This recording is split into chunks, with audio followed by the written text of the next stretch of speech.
everybody, it's Dennis Wood from Cinevate, here with, I guess you would call it, the Cinevate XF300 305 kit. And this is a camera that I think you're going to hear a lot more about. What this camera is a BBC approved, meaning you could go and shoot 100% of a piece for the BBC in HD on this camera. It shoots up to 50 megabits per second, long GUP MPEG-2 at 422. So we're going to do a shot later on the green screen, which would be a perfect application for this camera. It also has 3 chips and they're full raster 1080p. So in typical Cinevate fashion, we've kitted this camera out with a bunch of our gear, including our Durus follow focus, our Titan swing away matte box, which you see has been modified to prevent interference here with the LCD. So I can flip this out and deploy it without worrying about hitting the matte box. And of course, we also maintain the capability of adjusting filters. In this case, because the mic is up here, if you had a graduated ND, you might put it in upside down and actually push it up or lift it down to match your graduation with the horizon. The cool thing about this video camera is that if you put it in full manual mode, there's a little lock button over here. If I release that and put it in full manual mode, there's actually a stop. So there's a stop here at close focus, and there's a stop here at infinity, which is really cool. Really important here, we have a 0.5 pitch gear.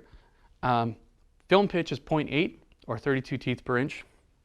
This Canon broadcast lenses and this camera all use a 0.5 pitch. And guess what?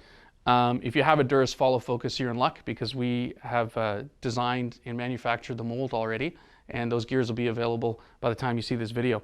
Essentially what we're starting with here is our Proteus carbon rail system with our quick release. So this quick release takes 3 different types of plates. You're not going to put an RC2 small photo plate. You're probably using a 501 or 503 type head or a 516 type plate and or head.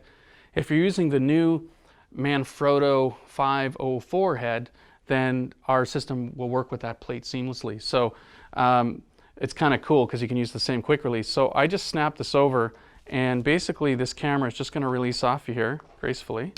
And because of the design of our quick release, it can actually lift straight up off instead of sliding back and forth.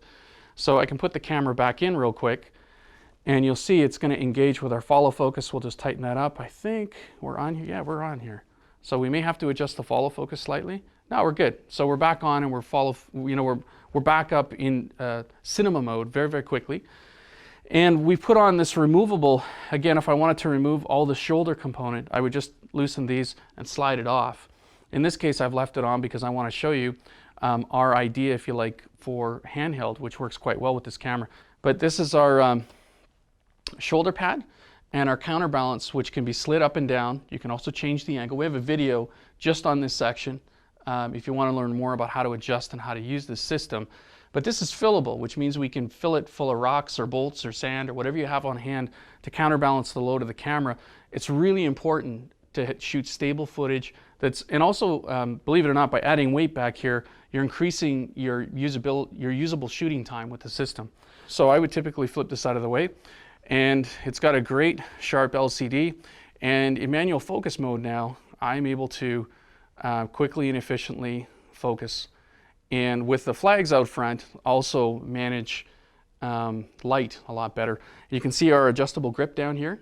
If I just turn this way a little bit, this is very, very quickly it moves in any position and tightens there. So you can loosen this off if I want to reposition that, say, higher, and tighten that up. I don't have to really be too tight because of the new tightening system. I'm not taking up a ton of weight here on my arms because I've got this thing counterbalanced. The follow focus is strong enough to be used as a grip. So in typical mode, I would actually hold this. It's capable of holding a lot of weight. It's very, very strong. And essentially riding focus. So if I was doing a dock type shoot and I wanted to be handheld, that's exactly what I would do. I'd be riding focus here and using this as my other support, potentially with the grip out here on my wrist, but my elbows are in and I've got a lot of weight taken off because of the counterbalance. So that's the basic shooting mode. It's very, very comfortable, extremely solid. Like I said, you can pick up the entire rig by this carbon assembly. It's very, very strong. So if anything, our gear is probably over-engineered, but that's the way we like to do it. So that's kind of a basic overview of the XF305 As we've kitted it, I don't think I've missed anything. It's a great camera. You'll hear lots about it, and you're going to see, we're going to at least show you the follow focus in action there as we push in on a green screen. And again, with 422 compression, a green screen becomes a practical use for this camera because of the amount of color information it's gathering. So there you go. Hope you enjoy that, and hope you enjoy our cut-ins of the green screen push, which we're going to set up here. All right, so as promised, we're going to do this push on the green screen, which in this case would be more of a visual effects shot because obviously if you're doing a green screen and you're pushing, it's going to require a little more work in post. But in this case, any type of movement with the camera is going to require focus pulling. And the whole idea of this little exercise was to show you how that workflow would work. And we've already set, you can see we've got our Atlas 200, which is just sitting on a set of sticks here. It's right on the 100mm ball. We've taken the head off of there and put it here, so we've got a fluid head. In this case, I'm not moving the head, so it's really just here to position. But if I was panning or tilting, then a nice fluid head on the slider is the way to go because you can do compound movements very easily. So we've got the camera on here. We've taken off the shoulder balance. We've got the follow focus. We have the lovely Sarah, who if you call Cinevate from 9 to 5, a lot of days will be the one, and she has the phone handy there. So we've marked with a little grease pencil the 2 focus points that we want to hit. So I don't actually have to even look at the LCD because I know what my focus marks are. And the focus is in manual mode is repeatable on this camera. So as soon as I set this up and set these marks, I don't even have to look at what I'm shooting if I'm a focus puller, for example. So your camera operator would be doing your operation. Okay, so we're just going to hit record here.